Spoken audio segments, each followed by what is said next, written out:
Bonjour à tous et merci d'être là encore disponible pour suivre cet entretien qui va porter essentiellement sur le problème ou la notion de la vérité. Nous en sommes au quatrième entretien, ce qui sous-entend que nous en avons déjà eu trois entretiens.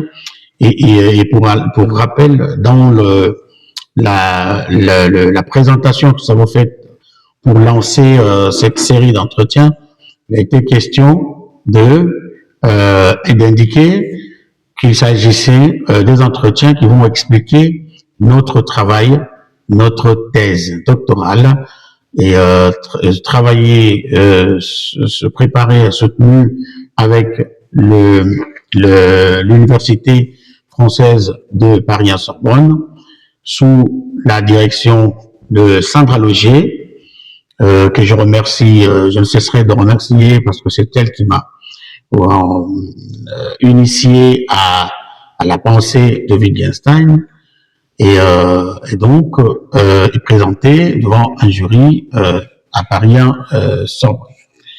Donc ce travail, il y avait un certain nombre des chapitres et nous avons décidé d'expliquer chapitre après chapitre pour permettre à ceux qui nous suivent, aux désireux de la philosophie, aux curieux, de suivre la progression et de pouvoir bien digérer les notions et des analyses qui sont faites au sujet de chaque chapitre, au sujet de chaque notion, afin de leur permettre justement de soit revoir, soit nous suivre dans les bonnes conditions, dans un bon état d'esprit, jusqu'à ce que nous atteignions la question finale, qui est celle que nous abordons aujourd'hui, à savoir la question de la vérité. Car notre travail a porté sur la question de la vérité.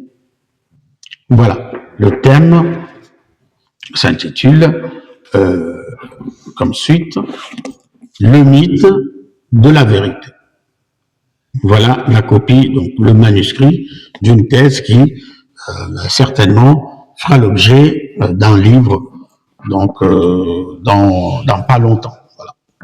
Le mythe de la vérité, c'est une réflexion, comme nous cesserons de le rappeler, eh bien, qui porte sur la question de la vérité, dans l'objectif de réanalyser la question, de remettre au cœur du débat philosophique ce problème de la vérité qui semblait clos, et depuis un certain moment, avec notamment l'avènement de la pensée Michel Foucault, que nous allons d'ailleurs évoquer tantôt, et donc nous sommes rendus compte qu'évidemment, il fallait encore revenir sur cette question, car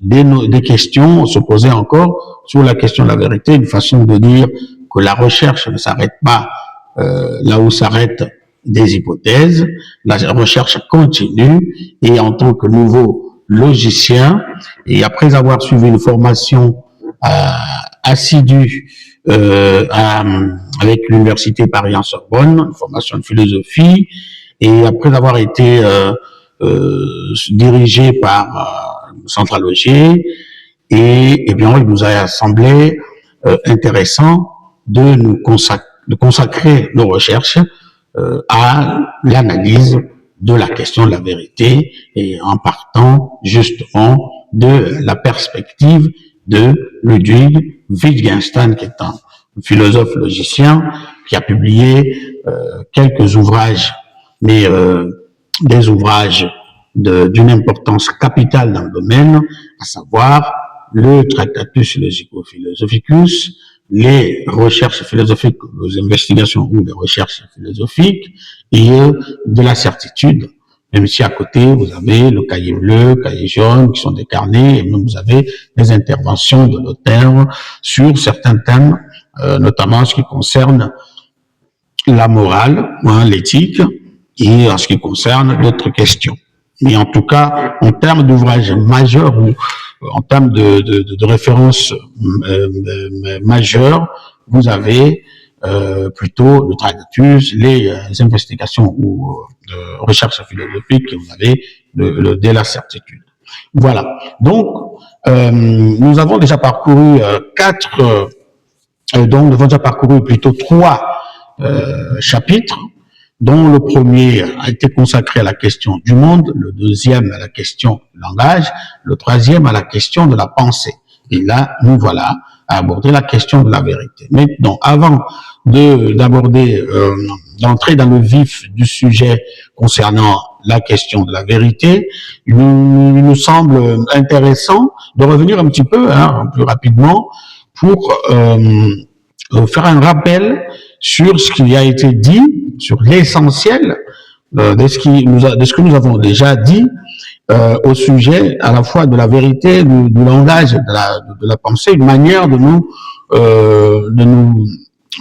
permettre de rentrer avec beaucoup d'énergie dans le vif du sujet actuel. En effet, par là du monde, en fait, nous avons insisté sur le fait que le monde dont il était question, c'était le monde en tant que possibilité événementielle des choses, le monde en tant que espace logique, et voudrait dire tout simplement le monde en tant que condition de possibilité des choses, c'est-à-dire le seul lieu où les choses peuvent advenir et avoir de sens. Et lorsque nous parlons de l'espace, nous parlons justement de cette possibilité, tout simplement. Le monde est une condition de possibilité, le monde est une entité ontologique. Voilà. Et lorsque nous parlons de ces choses, nous nous situons justement dans une espèce de, tout de suite, une espèce de phénoménologie, et d'ailleurs, c'est ça là qu'il faut utiliser, c'est de la phénoménologie. Phénoménologie dans la mesure où nous avons une réalité à interpréter, nous avons une certaine dialectique entre le sujet et la réalité telle qu'elle se présente devant lui. Donc ce monde, nous l'avons souligné, dépendait de la manière dont chaque sujet observait, chaque sujet appréhendait les choses. Et cela nous a amené à conclure, à souligner par ailleurs que contrairement à ce que nous pouvons penser au sujet du monde, en réalité, le monde que nous voyons n'est qu'autre chose que notre propre subjectivité telle qu'elle se matérialise, c'est-à-dire notre propre vision, dans la mesure où chaque monde dépendait de la manière dont nous observons, nous percevons les choses. Et cette manière de percevoir les choses n'est pas une création subjective en tant que telle, mais elle est tout simplement un héritage social reçu, un héritage anthropologique, dans la mesure où, et c'est à partir de ce moment qu'il fallait parler du langage, c'est-à-dire que lorsque nous naissons, nous héritons d'une certaine manière de voir les choses, d'une certaine manière de juger, de voir le monde, d'une certaine manière d'exister que nous nous approprions sous forme de subjectivité. C'est ça qui fait que nous puissions nous positionner face à certaines choses, face au monde, et pouvoir chercher sens à ce qui s'offre à nous, pouvoir donner aussi sens à ce que, justement, aux choses qui s'offrent, qui se donnent à nous. Donc, le monde dont il était question, dont il est question dans ce travail sur le plan de la musique, n'est autre que le monde subjectif, c'est-à-dire cette réalité d'une subjectivité qui se matérialise, qui donne sens à tout ce qui existe, c'est-à-dire une subjectivité qui est perçue comme condition de possibilité des choses qui peuvent avoir du sens, de la signifiance et autres.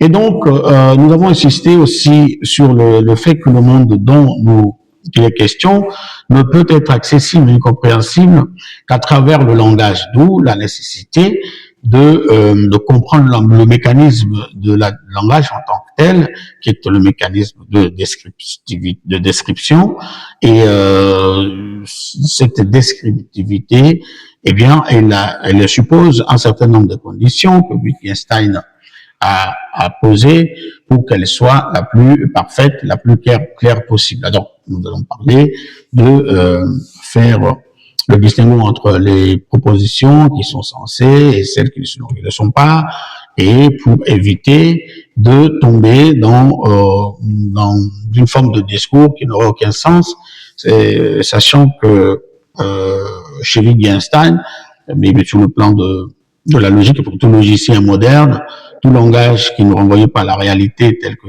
elle a eu lieu dans le monde serait tout simplement vide de sens, serait tout simplement voué au silence. Et donc, de là, nous avons donc insisté aussi sur l'idée que, en fait, c'est parce que le monde existe que le langage existe, et c'est parce que le langage existe que le monde existe. C'est-à-dire que le lien est tout à fait double. Hein, le lien est double. Le monde existe parce que nous existons, et nous existons parce que le monde existe. Et donc, et le monde et nous existons en même temps. C'est-à-dire, il peut pas avoir de monde sans sujet, ni de sujet sans monde dans lequel il évolue ou dans lequel il trouve donc son existence. De la même manière, il ne peut pas y avoir de monde qui soit réel sans sujet, et à partir du moment où vous avez le sujet, donc il ne peut pas y avoir de monde sans pensée. Et car nous l'avons souligné, que le fait que le monde existe pousse à penser, pousse à l'étonnement, pousse à se poser des questions, pousse à raisonner. Et donc, là où il y a le sujet, il y a le monde, il peut y avoir que de la pensée, il peut y avoir que de la réflexion. Voilà. Donc, la pensée, c'était de l'or, la résultante de la dialectique, enfin, de dialectique, subjectivité, mondanité, sujet-objet. Mais la pensée, c'est surtout le sens qui se dégage de la description de la réalité à travers le langage. Et c'est-à-dire que c'est à partir du moment où le langage a décrit la réalité telle qu'elle est, et décrit le fait avec clarté, que le sens qui sort, eh bien, c'est de la pensée. C'est ce que nous appelons la pensée, qui ne peut être, par conséquent, réelle lorsqu'il n'y a pas de monde, hein, qui ne peut être réel qu'à travers le langage, et d'ailleurs, nous ne pensons qu'à travers le langage, et qui ne peut être réel que lorsqu'il existe un sujet qui interprète le monde, et qui l'interprète de manière logique. Voilà.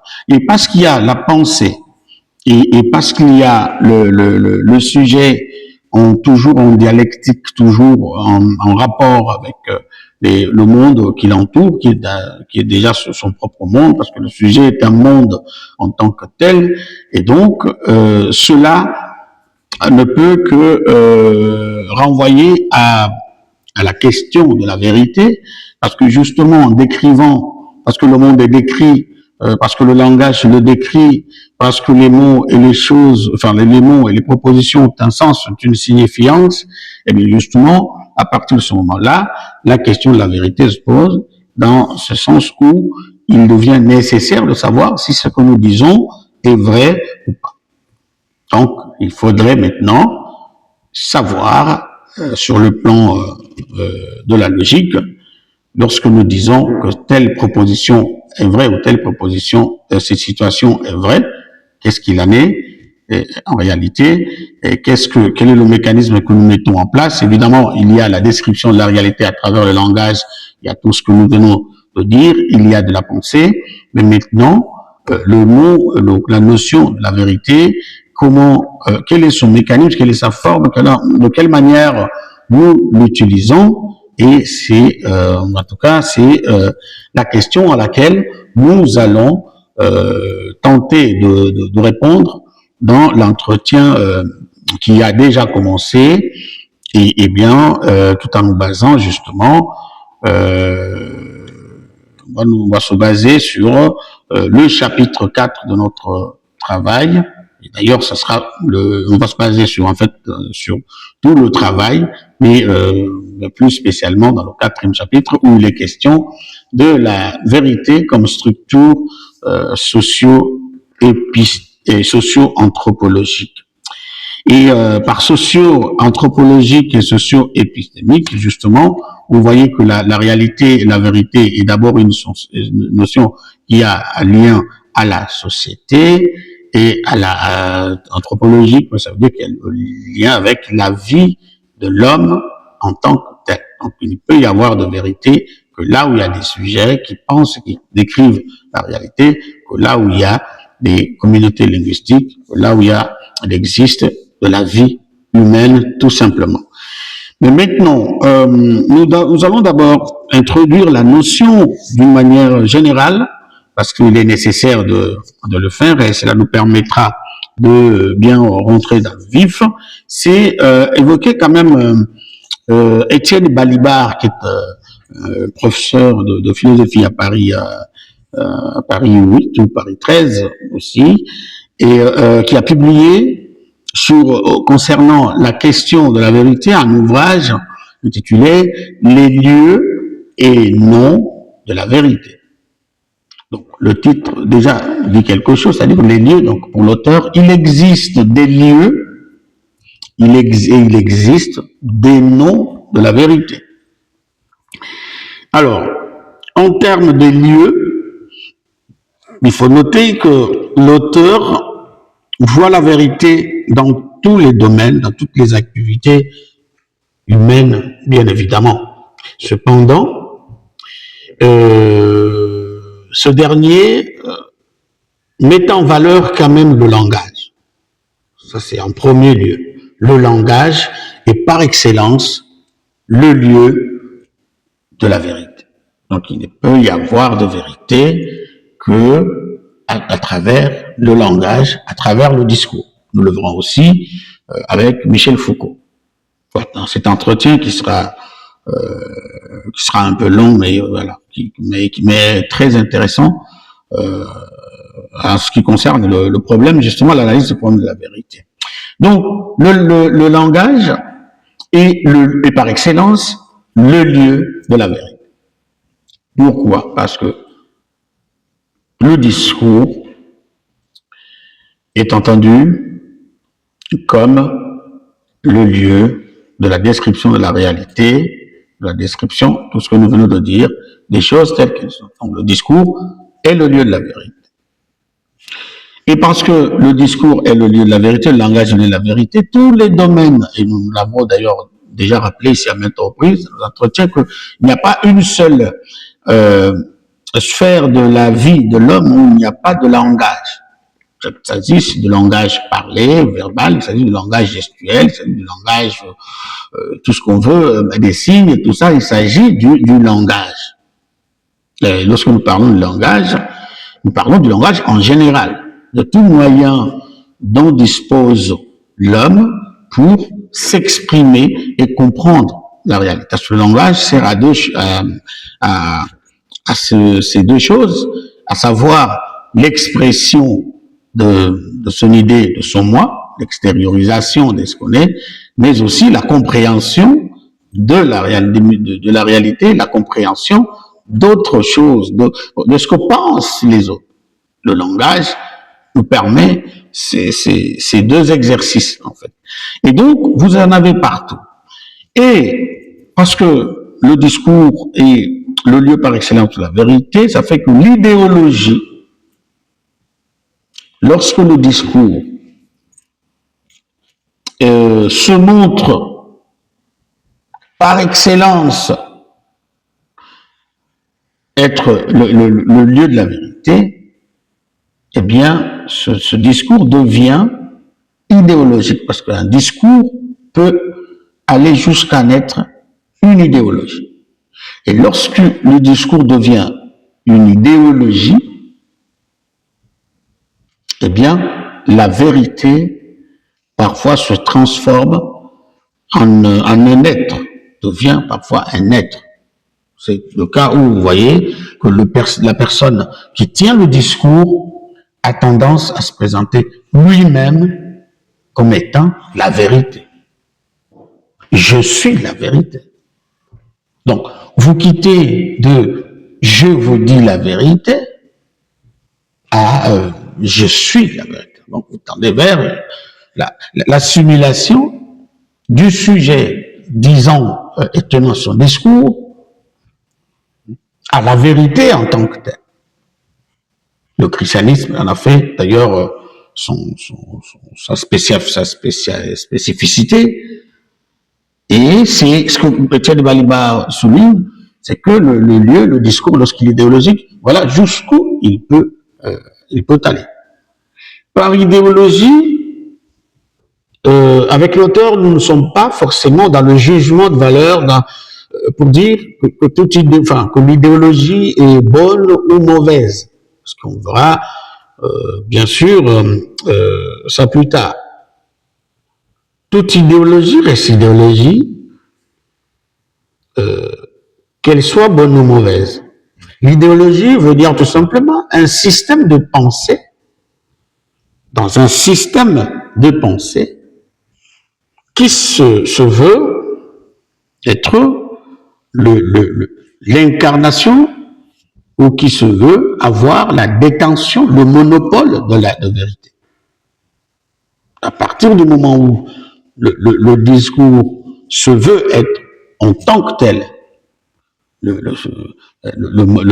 lieu par excellence de la vérité, à partir du moment où des sujets revendiquent la détention de la vérité, eh bien, nous ne sommes pas loin de l'idéologie. Nous sommes là en pleine idéologie. Il y a le fait qu'on appelle la formation discursive qui va jusqu'à identifier le sujet qui parle en tant que on l'identifie comme étant la vérité elle-même, donc une vérité qui prend la forme humaine, une vérité qui parle, qui mange, qui vit, qui fait des enfants, qui a une famille, qui va.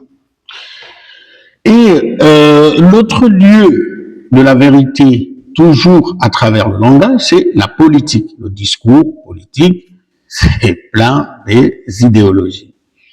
Voilà, chaque parti se revendique justement d'une certaine vérité. Nous avons la vérité. En France, en ce moment, nous sommes en plein de ce que je considérerais être ce qu'on appelle la guerre des idéologies politiques. Nous sommes en plein dans le règlement de compte entre idéologies politiques, un règlement frontal, et c'est le contexte de la crise actuelle, la crise politique actuelle en France, parce que les idéologies, les visions s'affrontent. C'est un peu ce qu'un auteur appelait la guerre des mondes. On avait un monde qui privilégie les riches, qui fait face à un monde qui privilégie plutôt les pauvres, les paysans, et un autre qui veut la conciliation entre les deux mondes. Eh bien, c'est vraiment autour de la question de l'économie et des finances que ces mondes sont en confrontation. Donc, je referme cette parenthèse politique locale. Donc, voilà, l'idéologie comme l'idéologie politique. Il y a aussi l'idéologie religieuse, qui est aussi un discours qui se donne le monopole de vérité. Donc, tout ceci pour dire qu'il s'agisse des idéologies religieuses, ou des idéologies politiques, ou des idéologies simplement, et il fallait même des idéologies scientifiques. La science comme idéologie, c'est la science telle qu'elle se bat pour convaincre, telle qu'elle veut se faire passer pour étant le lieu de détention de vérité absolue. Voilà. Nous l'avons vu d'ailleurs pendant la crise du coronavirus en France, ici, où on voyait, on parlait d'ailleurs, on n'a pas même parlé de la République des scientifiques. Comment les scientifiques dictaient en se contredisant, d'ailleurs les uns vis-à-vis des autres en se contredisant, et sur les indications, le diagnostic, mais chacun déclarait détenir la vérité sur le coronavirus, sur le remède, sur les mesures à prendre. Donc vous voyez que la science est une science avec un arrière-fond tout à fait idéologique, dans la mesure où la science, elle est aussi, contrairement à l'apparence qu'elle peut nous montrer, une apparence d'objectivité et d'humilité, elle est aussi un lieu d'une certaine idéologie qui voudrait que, il faudra justement que ce que les hommes de science découvrent, que ce que les hypothèses qui sont avancées soient quand même prises pour des hypothèses vraies, pour des hypothèses justes, même si le caractère juridique de la science est quand même relatif. Tout de même, il est tout à fait raisonnable de parler des idéologies scientifiques. Et lorsqu'on voit dans le passé, justement, on en a vu par exemple que à l'époque des nazis, il existait toute une médecine au service des nazis, toute une médecine qui produisait des connaissances qui, rien que pour servir de base, hein, pour affirmer que tel peuple n'est pas est supérieur, tel peuple est inférieur, ou tel peuple n'est pas humain, ou tel peuple, et voilà. Donc toute une médecine, alors que c'était de l'idéologie, de la science pour l'idéologie, tout simplement. Voilà. Mais dans le domaine scientifique, les choses étant toujours à revoir et étant soumises à une certaine évolution, ce caractère idéologique de la science finit par pas disparaître complètement, mais quand même, il est relativement géré et relativement présent parce que la science, tout simplement, met l'accent sur plutôt l'évolution, la remise en question donc des hypothèses reçues et consorts. Donc une fois que nous avons fait ce contour-là concernant la notion de la vérité, Balibar qui parle des lieux de la vérité, du discours comme étant le lieu privilégié de la vérité, de l'idéologie, des idéologies et la vérité devient chez Étienne Balibar le maître mot. Ce qui fait que la vérité n'est pas un concept comme les autres. C'est-à-dire la vérité est ce concept qui donne de la légitimité à d'autres. Et alors que lui-même n'a de légitimité qu'en tant que tel, que utilisé en tant que tel, sans avoir à faire appel à d'autres. Donc, je donne un exemple lorsqu'on parle d'un maître mot, c'est quand on parle par exemple, lorsqu'on parle de la gratitude, ou lorsqu'on parle de la servitude, ou lorsqu'on parle de tout, hein, de la marche ou de l'amour, on va dire que l'amour vrai est plus préférable que l'amour tout simplement. C'est-à-dire, lorsqu'on parle de l'amour, on voudrait que ce soit de l'amour vrai. Lorsqu'on parle des sentiments, on voudrait que ce soit des sentiments vrais. Lorsqu'on parle du discours, on voudrait que ce soit un discours vrai. Lorsqu'on parle du dialogue, on voudrait que ce soit un dialogue vrai. Donc le dialogue, tout simplement, ne suffit pas, encore faut-il qu'il soit vrai. Alors que lorsqu'on parle de la vérité, on parle de la vérité en tant que telle, sans vouloir que ce soit une vérité autre. Voilà le sens de ce que l'auteur appelle le maître mot. Un maître mot, c'est ce mot qui donne de la légitimité à l'autre, qui est utilisé pour donner de la légitimité à d'autres, donner du sens à d'autres. Voilà, la bonté vraie, l'amour vrai, la passion vraie, la proposition vraie, le rapport et consort. Voilà. Et une fois qu'on a dit ça, nous sommes déjà dans le vif du sujet de la vérité et nous allons nous dire que justement, quand nous parlons de la vérité, nous ne parlons pas des êtres, nous ne parlons pas de la vérité d'une manière dogmatique ou religieuse, c'est-à-dire de la vérité comme étant un individu. Cette notion n'existe pas dans la perspective qui est ici la nôtre, c'est-à-dire celle de la pensée de Wittgenstein, qui est une perspective logique. En logique, la vérité ne peut pas être un individu, car la vérité relève du jugement de valeur.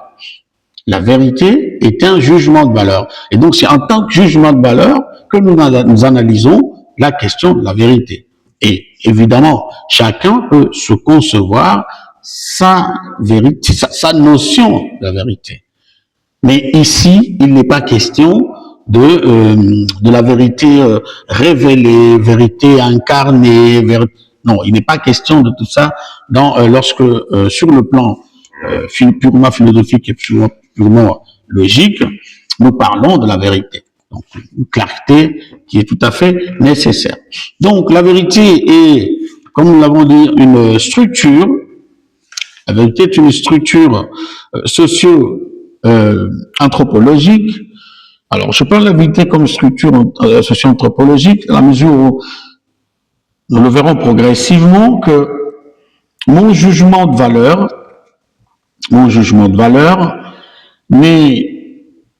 repose justement sur un certain bagage reçu,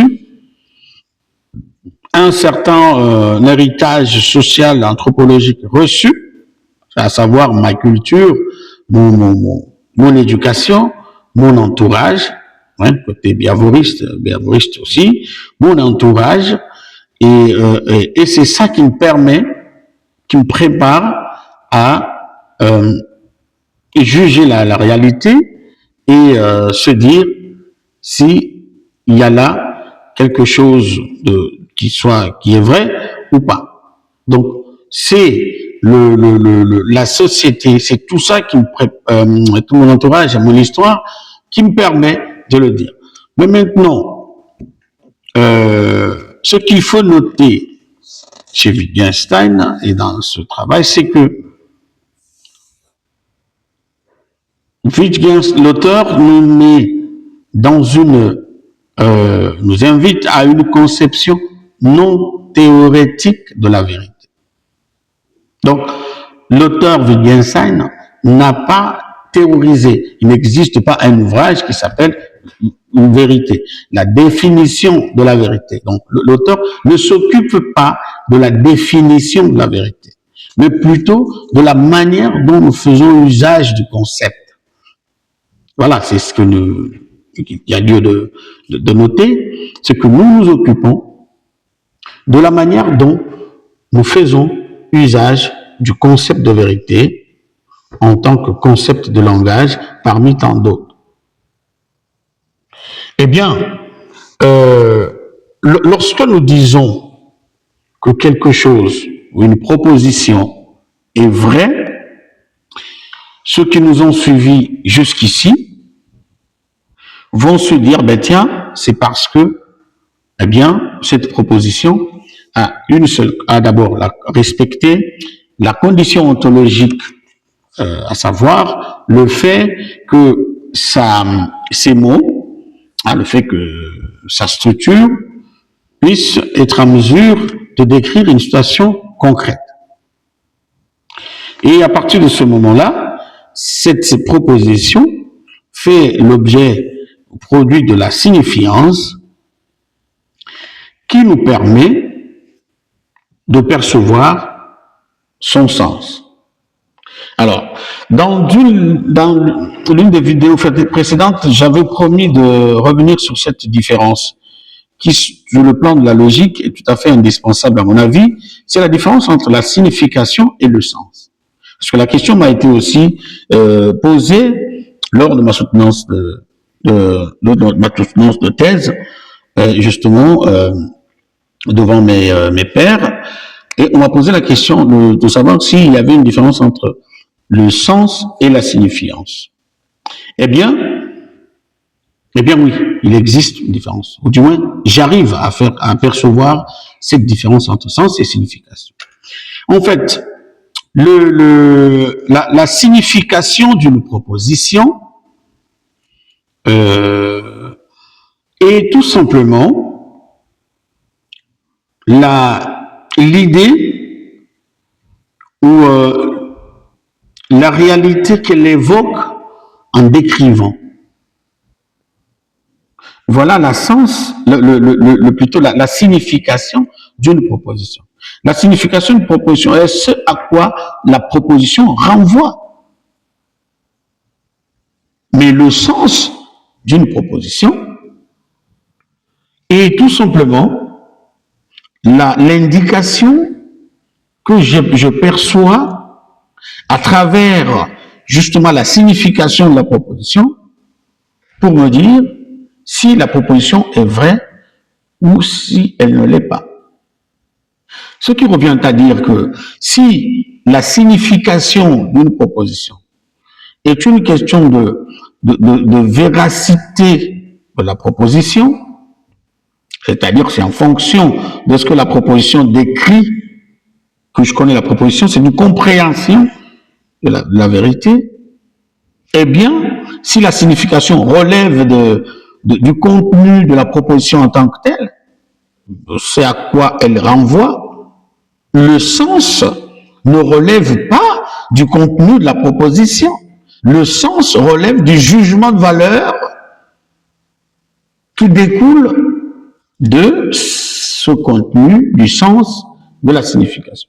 Le sens est de l'ordre subjectif, est un acte de subjectivité en tant que tel, tandis que la signification est un acte d'objectivité, c'est-à-dire ce à quoi la situation renvoie, c'est-à-dire les faits, eh bien, c'est-à-dire les choses telles qu'elles surviennent et qu'elles se laissent décrire à travers une proposition.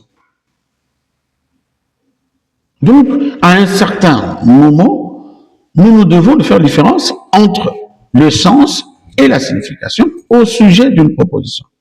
Donc, pour me résumer, c'est-à-dire que le sens d'une proposition est un acte subjectif vis-à-vis d'une signifiance donnée, tandis que la signification d'une proposition est tout simplement son contenu, est tout simplement la situation qu'elle décrit.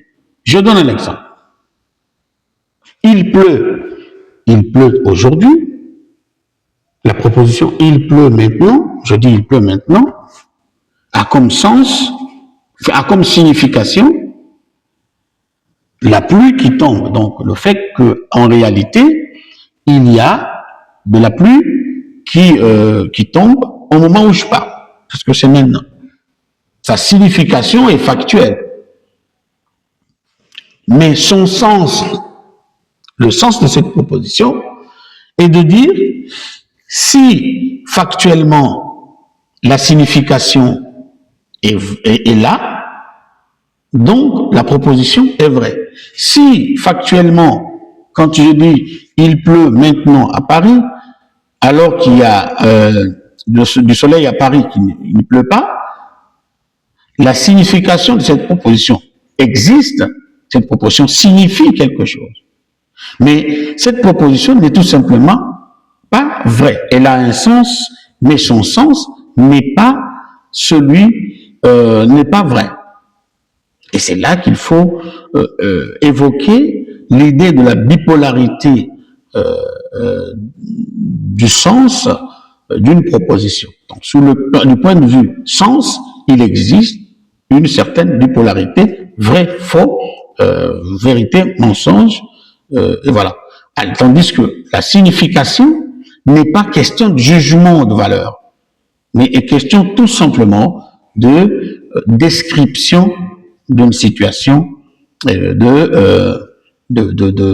d'expressivité d'une vision, d'une pensée.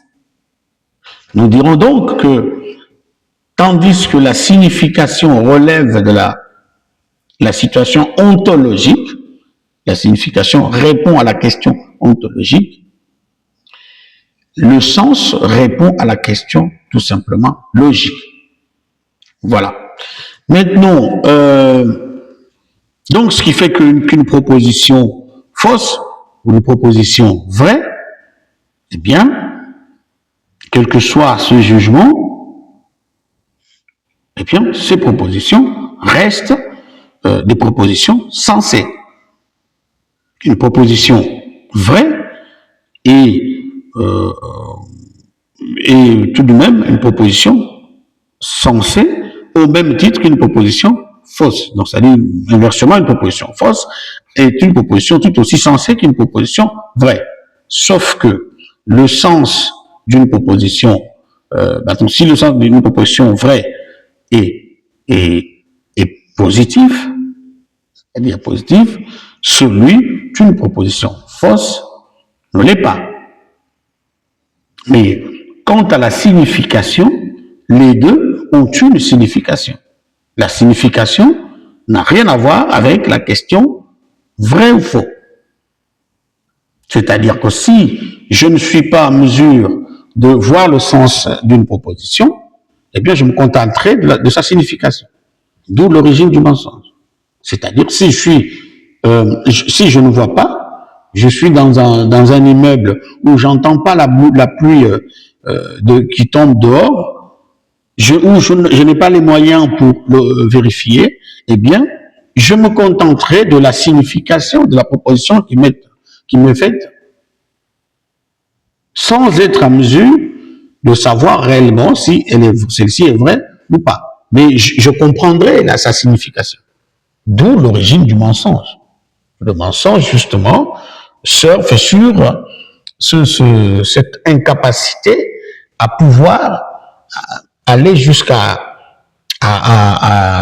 percevoir la véracité de la signification dont la proposition me montre. Donc, à partir du moment où je suis incapable, je ne suis pas en mesure d'aller vérifier par moi-même, eh bien, je me contente de la signification de ce qu'on me dit et je peux prendre cette signification pour vrai, tout simplement. Je peux la prendre faussement pour vrai. Et c'est le mensonge et la vérité fonctionnent comme ça.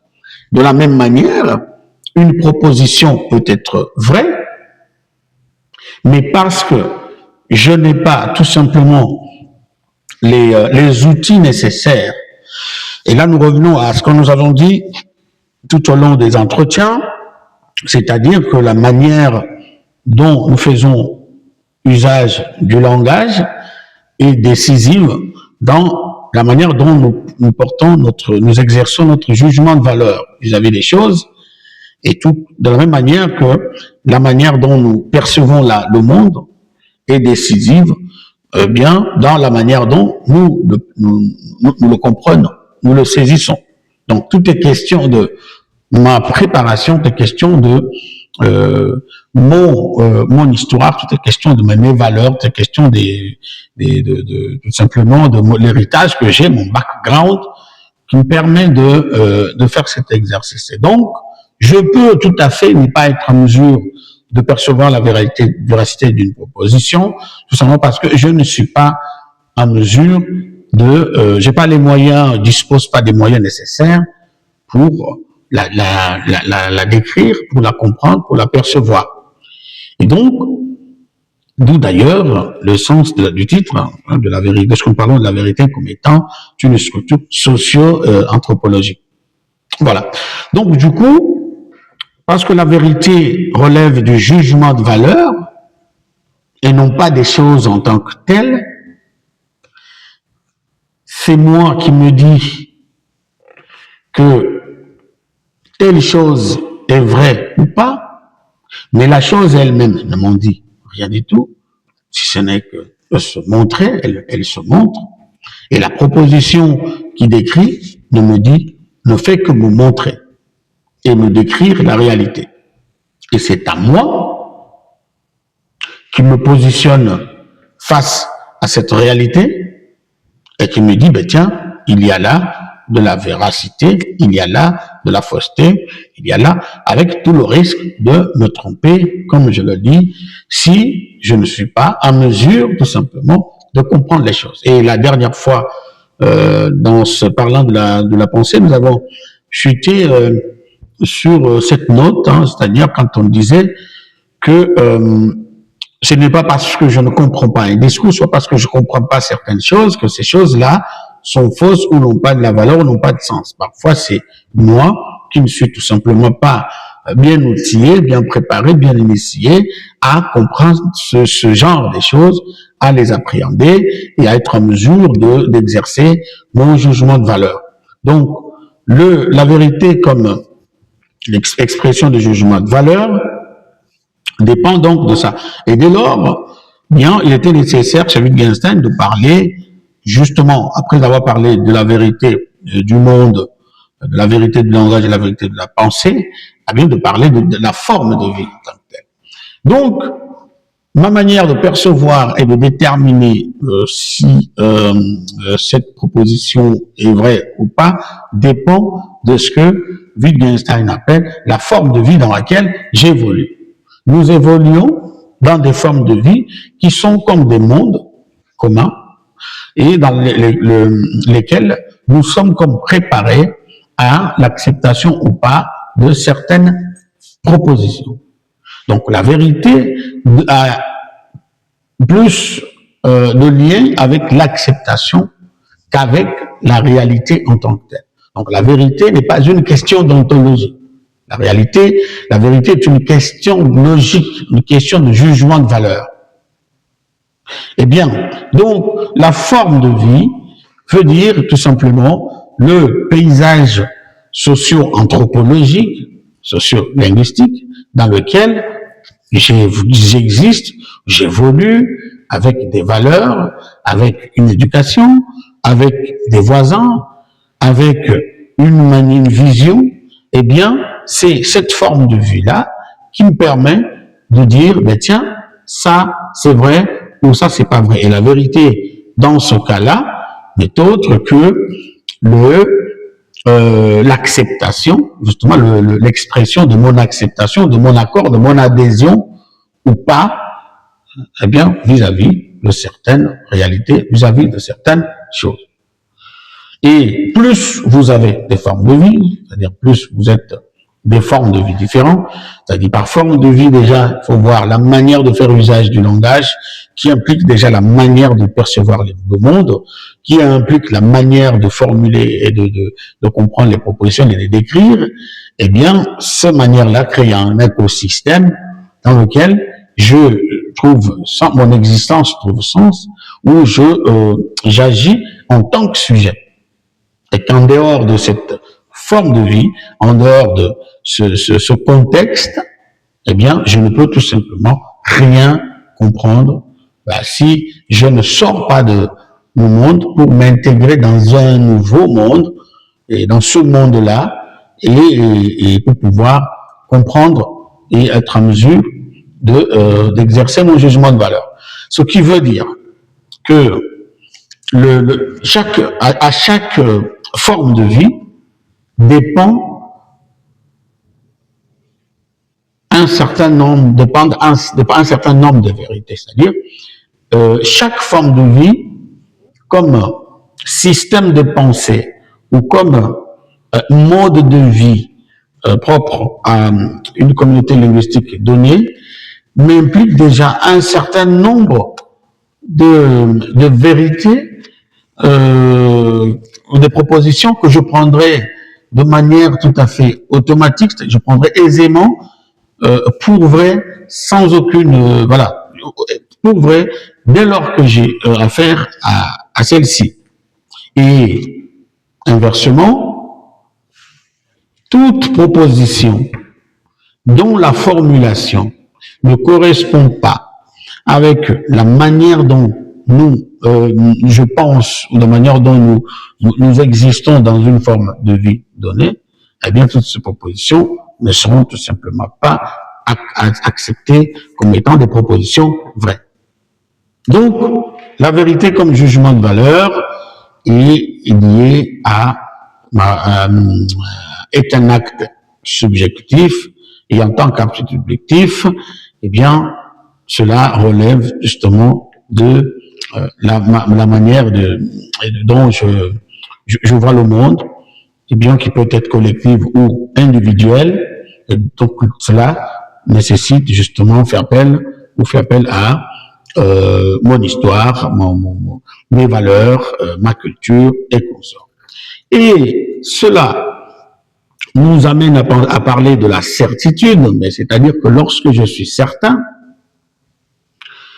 je ne suis pas certain forcément parce que la réalité qui est en face l'est, parce que la réalité me garantit forcément des éléments de véracité qui le permettent, mais je suis certain tout simplement parce que c'est le mode de vie, c'est de cette manière-là que je vis ma vie, que c'est de cette manière-là que nous apprécions la réalité dans notre système de pensée.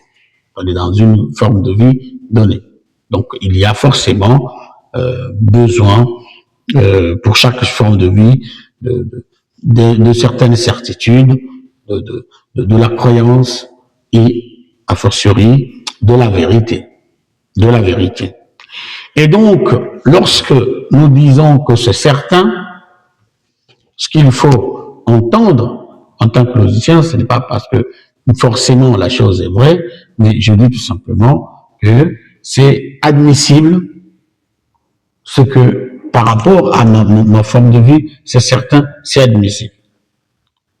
Et la vérité, parce que là, un lien avec la certitude, parce que c'est seulement lorsque je suis certain que je dis que telle chose est vraie. C'est quand vérité et certitude marchent ensemble.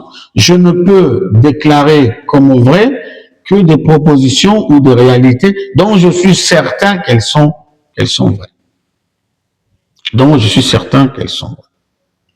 Et parce que la certitude dont parle Wittgenstein, ou selon Wittgenstein, n'est pas un acte d'objectivité, n'est pas l'expression de l'objectivité absolue, contrairement à ce que le sens du mot ou l'usage du mot dans le passé pouvait nous laisser croire, mais qu'il s'agissait tout simplement de l'acceptation, non pas en fonction de la vérité des choses, mais en fonction de mon système de pensée, en fonction de mes valeurs, eh bien, je peux être certain tout simplement pour des choses qui sont fausses. Mais je suis certain quand même, parce que cela m'apporte du confort, cela m'apporte de la force, cela m'apporte de l'espoir, de l'énergie. Et les gens, ou cela parce que dans ma culture, c'est ainsi, ou c'est ainsi que mes parents et grands-parents ont toujours pensé. C'est ça ce qu'on appelle la culture, la tradition. Donc, c'est parce que c'est ma tradition, donc c'est certain. Donc, la certitude n'est pas l'expression de l'objectivité, mais plutôt de l'adhésion par le sujet. Donc, c'est un acte subjectif délibéré qui n'a rien à voir avec la réalité telle que, forcément avec la réalité telle qu'elle est, ou le sens des choses telles qu'elles sont, mais à voir tout simplement avec ma manière de penser, tout simplement avec ma culture, mon passé, tout ce background. Et donc, la certitude, elle est alliée à entendre en tant que certitude, croyance.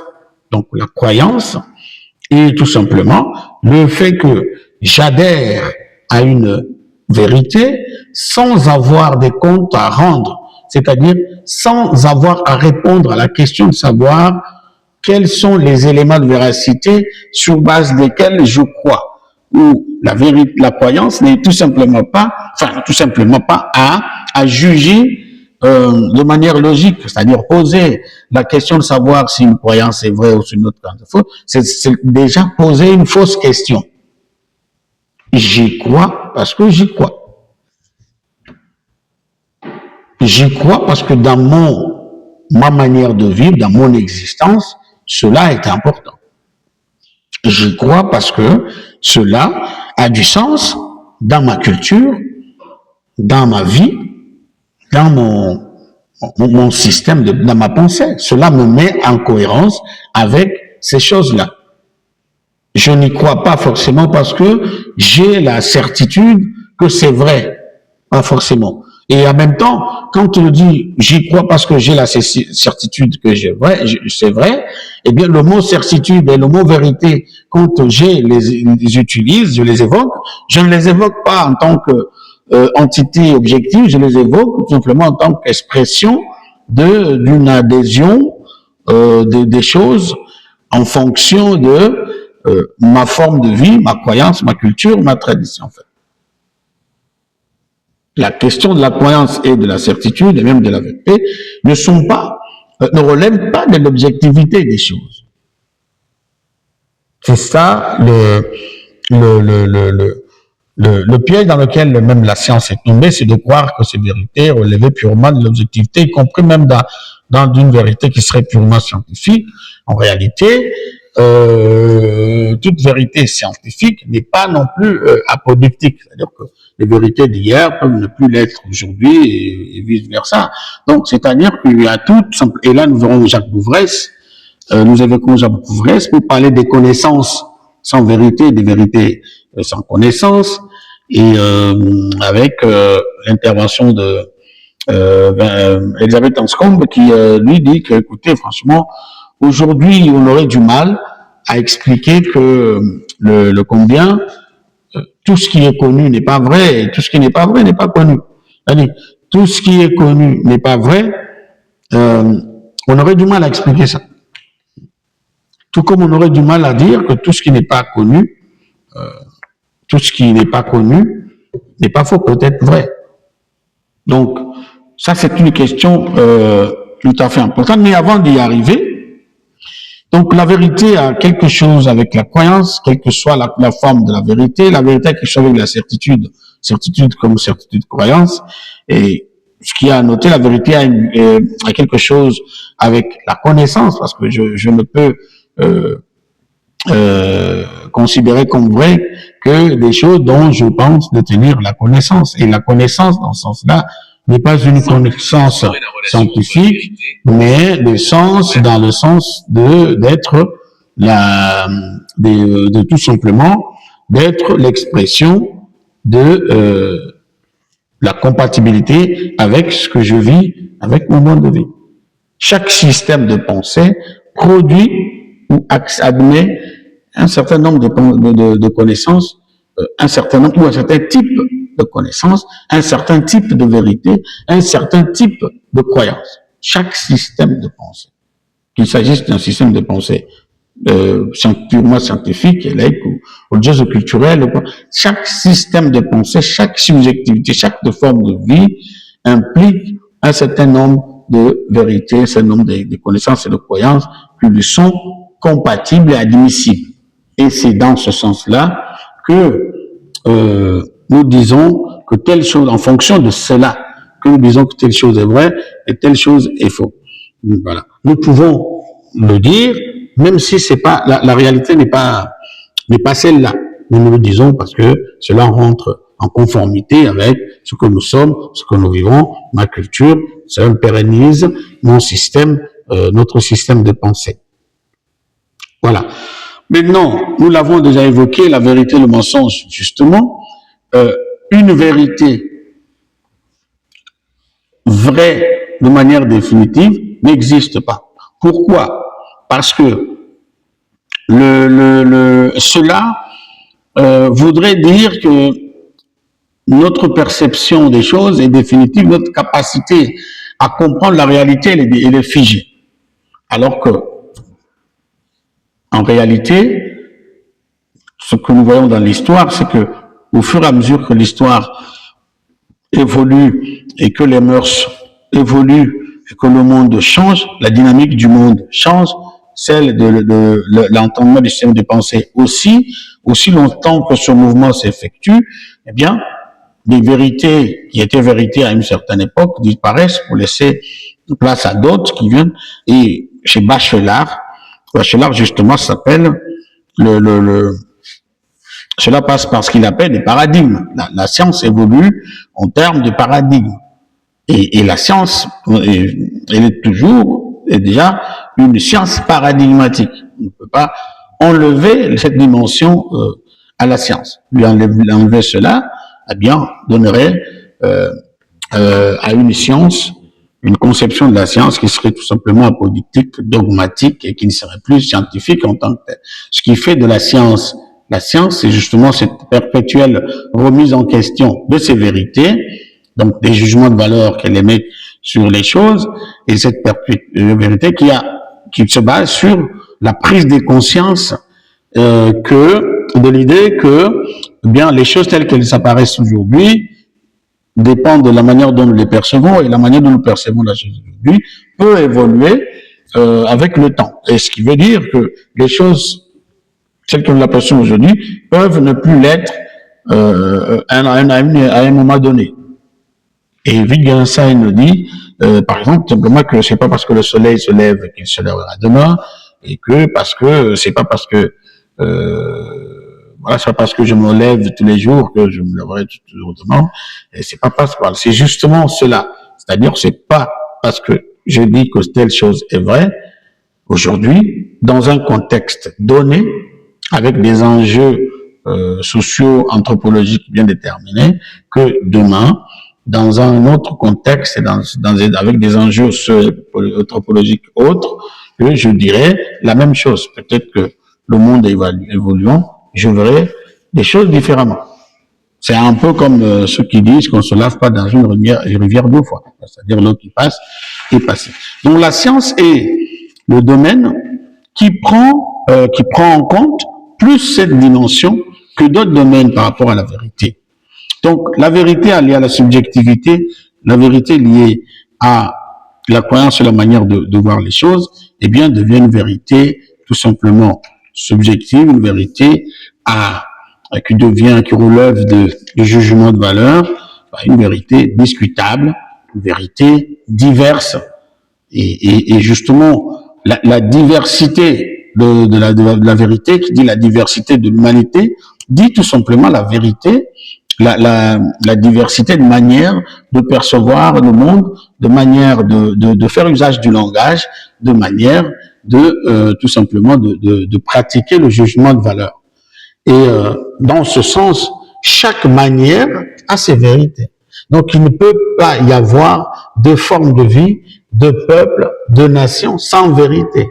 Et de lors, penser l'idée d'une vérité universelle est tout simplement inadmissible. C'est-à-dire que on ne peut pas avoir de vérité qui s'impose en tant que telle, comme vérité universelle. Même si il peut toujours avoir une vérité qui se fait accepter par des moyens qui sont multiples comme vérité universelle. C'est-à-dire qu'il rencontre l'expérience de vie de chacun et qui, à un certain moment, finit par s'imposer comme vérité universelle, à une certaine époque, à un certain moment. Donc, c'est soit s'imposer, soit l'imposer. Et c'est à ce moment-là que, chez Michel Foucault, vous voyez que le lien entre vérité politique, vérité pouvoir, vérité et répression, vérité et tout ça, c'est le lien est fort chez Michel Foucault, c'est-à-dire que la vérité a besoin d'autres choses, des choses comme la violence, pour être vrai, a besoin de ça. Ceci pour dire que les vérités qui sont reconnues sont souvent des fausses vérités. Et Jacques Prouvresse disait ceci, que la vérité, pour qu'elle soit vraie, elle doit être fausse. Parce que Jacques Prouvresse évoqua un autre terme, ou lui-même qui disait que la vérité, pour être vraie, elle doit être fausse. Parce que la vérité brute, la vérité naturelle, c'est-à-dire l'état des choses telles qu'elles sont, peut ne pas rencontrer l'envie des gens, les attentes des gens. Parce que la vérité n'a rien à voir avec les attentes, en fait. C'est un jugement, enfin, c'est une réalité qui peut apparaître comme ça, arriver de manière brutale, et du coup, sans répondre, chercher à satisfaire à des attentes. Ça peut ou n'est pas. Alors que le mensonge est toujours taillé sur mesure. Le mensonge répond à des attentes des gens. Voilà pourquoi c'est aussi un indice pour savoir qu'il y a là la puce à l'oreille, lorsqu'une vérité est tellement vraie, est tellement satisfaisante. Est tellement satisfaisante. C'est-à-dire, on cherchait quelque chose et parce que, eh bien, à un certain moment, on a découvert la chose en question. On a découvert exactement la chose en question. C'est soit un montage, soit tout simplement pas. Parce que la vraie, si on découvre cette chose, et puis on la découvrirait peut-être quand on ne la cherche pas. On peut découvrir en cherchant autre chose, et puis on découvre autre chose. Mais quand vous voyez qu'on cherche, je sais pas, les ossements de, je sais pas, de Jésus, ou les ossements de certains, et du tout d'un coup, voilà, et puis, ah ben ça y est, on a trouvé. Et la preuve en est que, par exemple, sur Jésus, on en a trouvé tellement d'ossements de Jésus que là, ça serait plusieurs individus qu'on ne sait pas quels sont les vrais et quels sont les faux, quoi. Donc c'est aussi la forme le signe de fausseté que lorsqu'une vérité est rapidement répandue et rapidement acceptée. Et ça, c'est Jacques Bouvresse hein, qui le dit, qui le dit. Donc c'est aussi ça. Et ça nous renvoie à parler de ce que le conseil que mon maître en pensée Bertrand Russell donne à la prospérité, que j'ai traduit en tant que conseil d'intellectuel. Il dit ceci: lorsque vous étudiez une question quelconque, donc il le dit en anglais et moi j'ai fait ma petite traduction en français. Lorsque vous étudiez une question quelconque, ou que vous examiniez une quelconque philosophie, demandez-vous uniquement quels sont les faits et quelles sont les observations qui les confirment. Ne vous laissez jamais détourner parce que vous voudriez croire ou parce que vous pensez qu'il serait bénéfique pour notre société si l'on se mettait à le croire. Mais regardez uniquement les faits et rien d'autre. Voilà le conseil d'ordre intellectuel que je souhaiterais donner. C'est-à-dire, regardez la véracité des choses, regardez l'objectivité des choses et n'admettez pas les propositions juste parce qu'elles sont utiles. Je vais admettre que c'est vrai parce que ça me laissera tranquille dans ma région. Je vais laisser admettre que c'est vrai parce que ça me remet dans mon confort. Je vais parce que ça me met à l'aise ou ça crée de l'harmonie. L'auteur nous dit, n'admettez pas ça. Lorsque vous analysez, soyez rigoureux et ne voyez que l'objectivité, que la véracité de la proposition. Sauf que cela est quasiment impossible. Il est impossible d'être purement objectif, de me baser sur... C'est vraiment impossible. Il est impossible de nous débarrasser de tout ce fardeau-là, fardeau social, socio-anthropologique, fardeau, il est impossible, car c'est tout ce qui fait ce que nous sommes. Nous sommes ce fardeau-là. Nous sommes ce fardeau-là.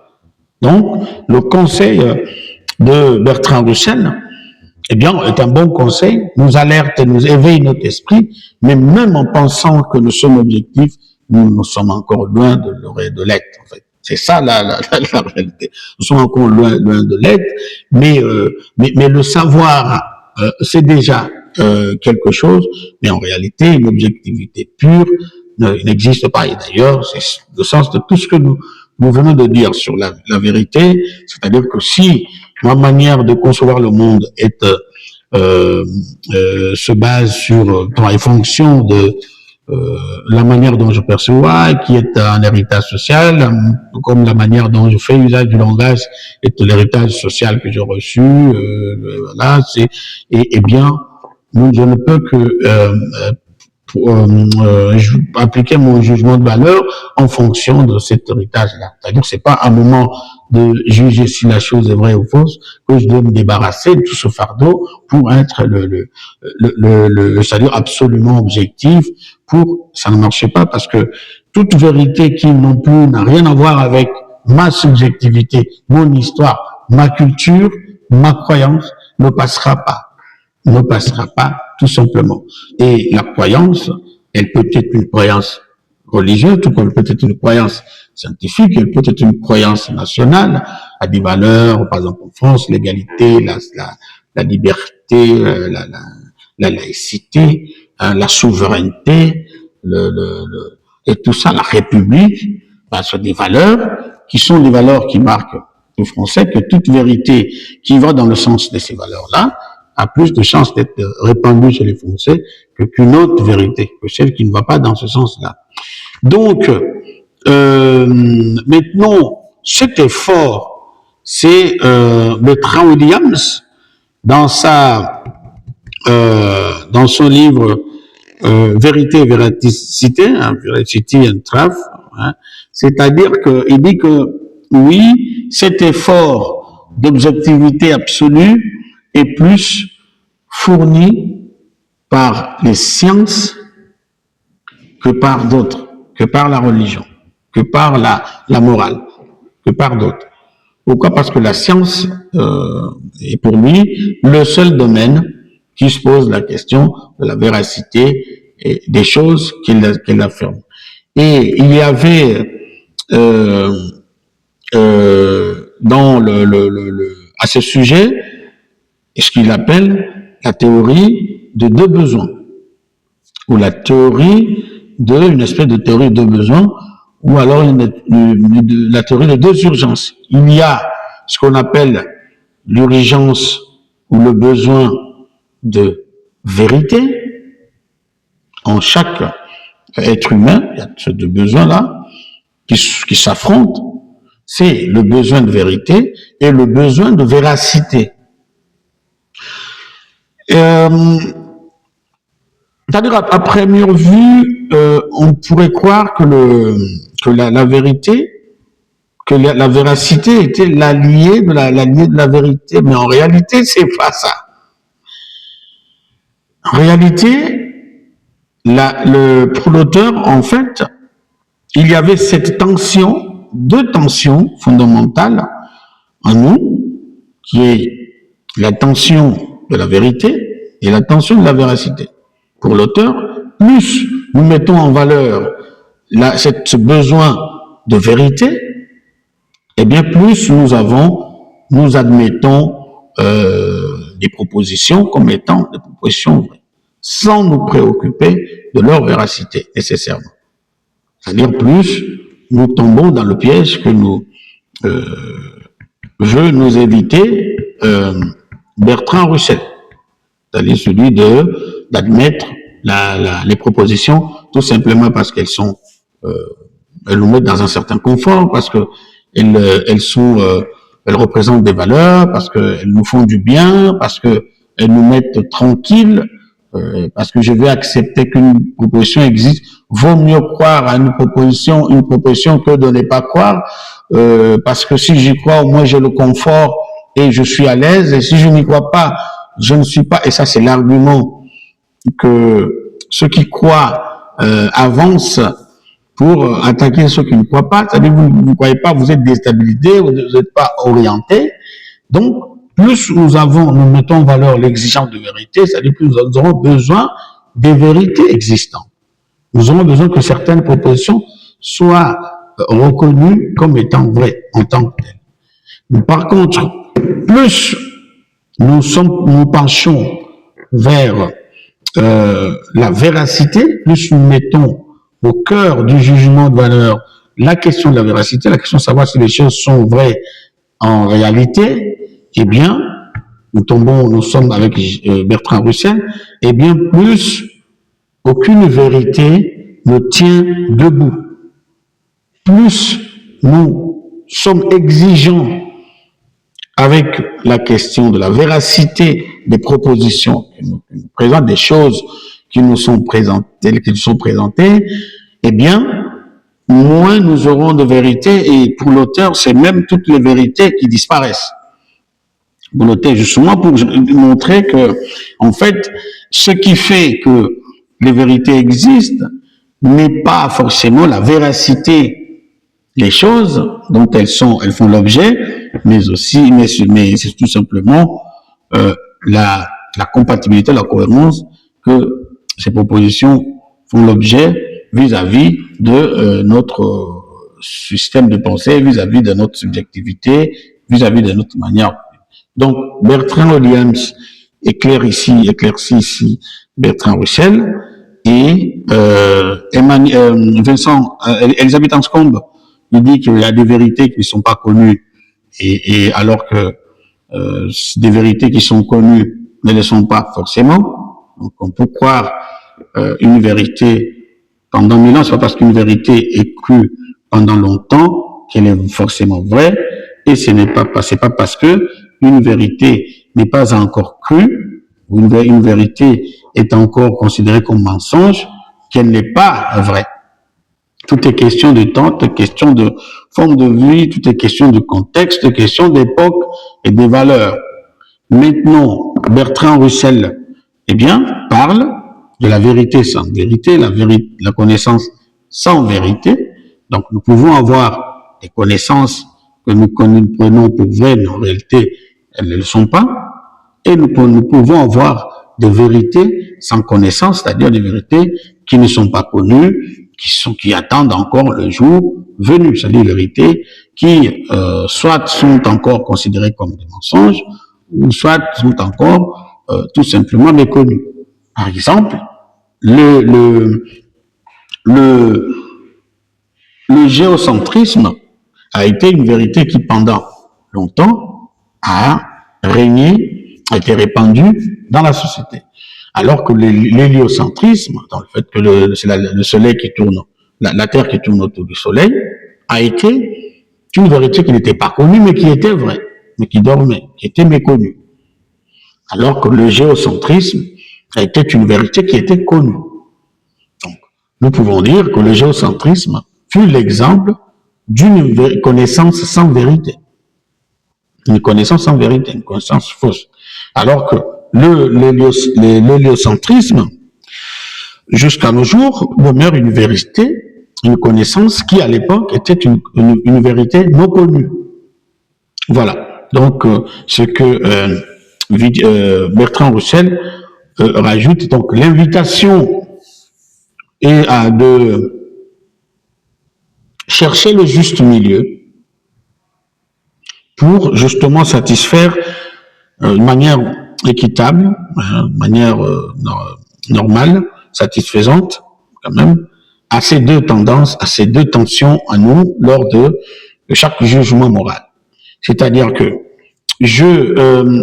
j'exerce mon jugement moral vis-à-vis d'une proposition, vis-à-vis d'une réalité, vis-à-vis d'un discours, évidemment en fonction aussi de ce que j'ai comme background et tout ça, mais je me dois aussi de faire un saut culturel, un saut pour essayer de me dire si ce que je considère comme étant vrai, a quand même des éléments de véracité qui puissent, de ce point de vue-là, me convaincre. Je devrais aussi me poser la question de savoir quels sont les éléments de véracité qui me permettent de dire que telle chose est vraie et pas telle autre. Voilà. Et c'est et ça reste une tension éternelle sur la question de la vérité, parce que justement, on n'en saura jamais de manière définitive quelle chose est véritablement vraie et quelle chose est véritablement fausse. Et le jour où on m'avait posé la question de savoir, mais Joseph, vous avez parlé de la vérité, mais vous n'avez pas parlé du mensonge. Et j'avais répondu tout simplement en disant que j'ai pas parlé du mensonge parce qu'en parlant de la vérité, je parle déjà du mensonge, parce que entre la vérité et le mensonge, il n'y a pas de frontière logique claire. Toute vérité est un mensonge qu'on ignore, et peut-être un mensonge qu'on ignore, et tandis que tout mensonge peut être une vérité qu'on ignore. Et sur ce, je vous dis merci de m'avoir suivi jusqu'à ce quatrième entretien, qui est un entretien, mais entretien à suivre pour ceux qui veulent rajouter un petit peu de culture à leur background. Voilà, c'est important de parler aussi des choses qui ne sont pas matérielles, des choses qui ne concernent pas la vie courante dans le sens d'avoir les vêtements, d'aller manger, d'avoir chercher les hommes, les femmes, tout ce qu'on veut. Mais c'est important aussi d'être capable de spéculer, d'entendre aussi les spéculations, de s'y intéresser aussi, parce que peut arriver qu'autour d'une table où vous êtes invité, bon, un débat purement philosophique se commence et vous manquez d'arguments, vous manquez même pas une phrase, même pas de référence, et vous vous mettez dans un état d'inconfort par rapport aux autres parce que tout simplement vous vous intéressez pas, donc s'intéresser aussi à des questions philosophiques, c'est pas mal, c'est pas un manque à gagner, c'est important parce que la vie dépend aussi de tout ça, elle comporte aussi tout ça, c'est-à-dire des choses visibles, concrètes, matérielles, des besoins primaires et tout ça, mais aussi des choses de l'esprit, des besoins de l'esprit, des besoins de l'intelligence en tant que telle, et tout ça, c'est ce qui fait la vie. À un certain moment, on est censé spéculer sur ces notions-là, et c'est très important, c'est pas un manque à gagner. En fait, je vous dis merci, et vous promet de me revoir dans un autre entretien où je vais parler de l'unité. C'est un entretien purement pédagogique, mais la série de ce qu'on a parlé par rapport à la question de la vérité s'achève là, c'est-à-dire que la vérité universelle et universalisable, ces vérités sont s'appuient toujours sur des mécanismes autres que la véracité. Une vérité n'est pas d'emblée universelle, mais l'université peut être rendue universelle grâce à des mécanismes multiples. La force, la malignité, la ruse, l'imposition, le pouvoir, la politique. Observez bien les vérités qui sont soi-disant universelles, pour voir la manière dont elles sont imposées à tous. Elles sont imposées à tous parfois pas au gré au gré des peuples, en fait. C'est évoqué parfois contre leur gré, mais avec des contraintes claires. Si vous faites pas ça, vous aurez ça comme contrainte. Donc, la vérité fausse a plus besoin de la contrainte, de la politique, du pouvoir pour se faire admettre. Tandis que la vérité vraie n'a pas besoin de tout ça. La vérité vraie, elle est naturelle, elle ne satisfait même pas des attentes, elle est brutale, elle est surprenante et elle est détestée, elle est détestable. Et ça. Donc, la haine n'est même pas universelle. Elle ne peut pas être universalisée parce qu'elle est rejetée, souvent rejetée.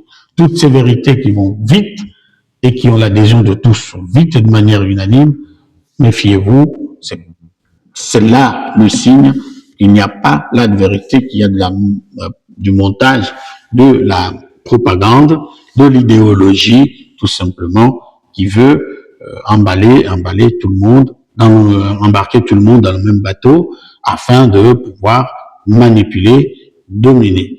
Dans un autre entretien, je parlerai de la vérité et le pouvoir et la domination. Justement, on peut dominer un peuple à partir de la vérité, d'une certaine vérité qu'on lui apporte. Car la vérité, en tant qu'exercice, en tant que jugement moral, transforme le mode de vie d'un peuple ou d'un sujet. Je crois des vérités que je vis. Je crois des vérités qui correspondent à ma subjectivité, comme je l'ai dit. Donc, une vérité nouvelle vient changer mon mode de vie. Donc, croire à quelque chose, c'est accepter une certaine transformation intérieure. Le danger de croire n'importe quoi. De croire n'importe quoi, parce que la croyance n'est pas gratuite. C'est un mode de vie, c'est une nature qui change. C'est une nature qui change. Lorsque vous croyez les choses matérielles, par exemple, ne sont pas importantes, toutes ces sociétés qui ont chanté matin, midi, soir, que il n'est pas important de chercher les choses matérielles, la conséquence, c'est qu'elles sont dans la pauvreté, dans laquelle elles ne s'en sortent pas. alors que les sociétés matérialistes et capitalistes avancent, inventent, sont créatives et comme ça. Donc, tout part de la manière dont nous croyons, de ce que nous croyons en fait. Donc, de ce que nous croyons, c'est très important, de ce que nous admettons comme vrai. Voilà pourquoi il est important de réfléchir, de cogiter sur ce que notre vérité, ce que nous prenons pour vrai. Est-ce que c'est vraiment en compatibilité avec ce que nous sommes, nous alors? Quelles sont les implications qu'une telle vérité peut engendrer? Quelles sont les conséquences qu'elle peut engendrer dans ma vie, dans ma manière d'être? Ne croyez pas aveuglément comme cela. Si je donne par exemple certaines vérités en tant qu'Africain, certaines vérités en Afrique aujourd'hui sont des vérités importées dans une culture où cette compatibilité n'existe pas. Les gens croient.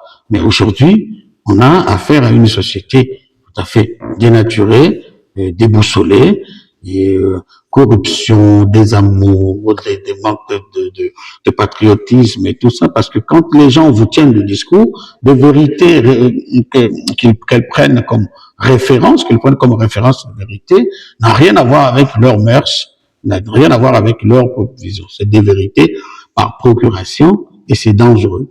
Voilà.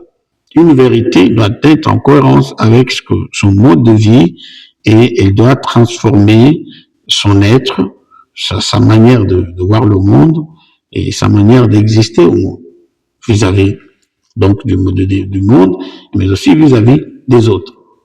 Voilà.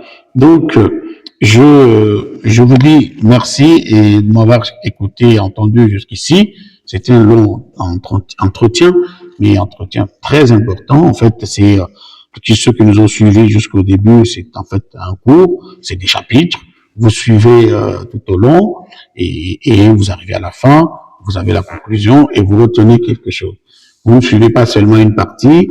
Et oui, heureusement, je fais mes récapitulations, mais quand même, il est important de prendre son temps et de suivre ces entretiens qui sont parfois longs, parfois relativement courts, mais qui sont très importants pour qui veut en savoir davantage sur le mécanisme de la vérité, le mécanisme sur la connaissance, le sens et la posture, le jugement moral autour de toutes ces questions, autour de la question de la vérité.